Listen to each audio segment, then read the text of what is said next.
తేదీ 14/9/24 రోజు 10 గంటలకు సరోజ, పందిరి Saroja, wife of Lingaiah police స్టేషన్కి వచ్చి ఒక దరఖాస్తు ఇవ్వడం జరిగింది.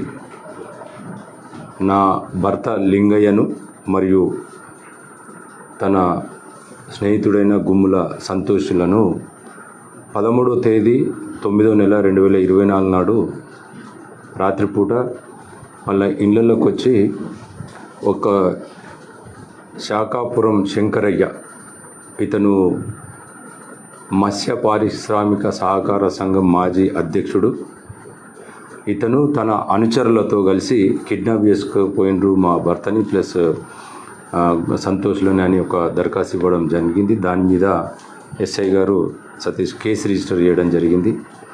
ఇది under section 143 clause 140 plus clause 3 BNS act, అంటే పాతది కిడ్నాప్ కేసు ఐపీసీలో. సో దీని మీద ఇన్వెస్టిగేషన్ చేస్తూ ఉంటే ఈరోజు దాదాపు 10 గంటలకు కరీంనగర్ చౌరస్తాలో మనకు అక్కడ కరీంనగర్ పోయే దారిలో వెహికల్ చెకింగ్ చేస్తూ ఉంటే ఇక్కడ సిఐ గారు నరేందర్ ప్లస్ సతీష్ వాళ్ళ సిబ్బందితోటి ఈ ఒక అనుమానంగా ఒక వెహికల్ వచ్చింది. దాన్ని ఆపి చూస్తే దాంట్లో శంకరయ్య ఉన్నాడు. అనుమానాస్పదంగా ఉన్నప్పుడు అతను పిలిచి ఇంట్రాగేషన్ చేస్తే అతను తీసుకుపోయిన తీరు అతను వివరించడం జరిగింది.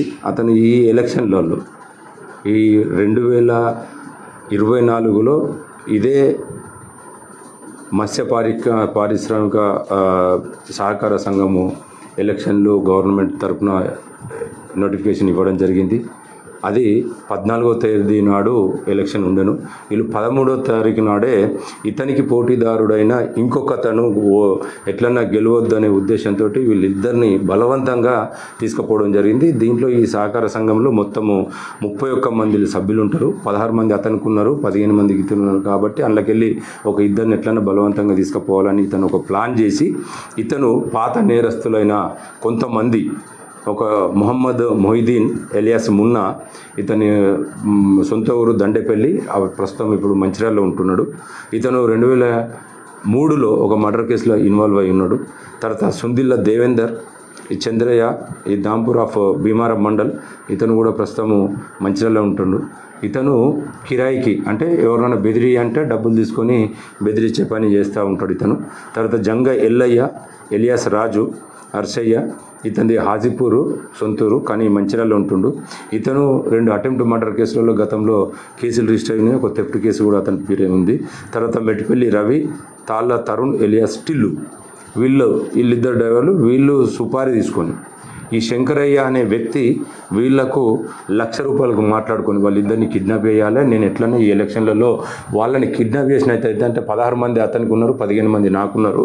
ఆ 16 మందిలో ఇద్దరిని కిడ్నాప్ చేసినట్టయితే అతనికి 14 మంది అవుతారు, నాకు ఎక్కువైపోతారనే ఉద్దేశంతో కిరాయి మాట్లాడుకొని ₹50,000 అడ్వాన్స్గా ఇవ్వడం జరిగింది.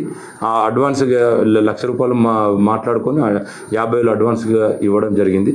కానీ కేసు రిజిస్టర్ చేసిన తర్వాత మా వాళ్ళు ఇన్వెస్టిగేషన్ చేసి ఇవాళ వాళ్ళు అనుమానాస్పదంగా ఉంటే వాళ్ళని పట్టుకొని అరెస్ట్ చేయడం జరిగింది. వాళ్ళ దగ్గర నుంచి అరెస్ట్ క్రమంలో ఒక ఎర్టిగా కారు, తర్వాత ఒక డస్టర్ కారు, నెట్ క్యాష్ ఒక ₹4,000 సీజ్ చేయడం జరిగింది. దీంట్లో సిఐ గారి ఆధ్వర్యంలో ఎస్ఐ గారు ఛేదించిన ఈ కేసుకి మళ్ళీ కోర్టుకు పంపడం జరుగుతూ ఉంటుంది. సో ఇలాంటి సంస్కృతి ఇప్పటివరకు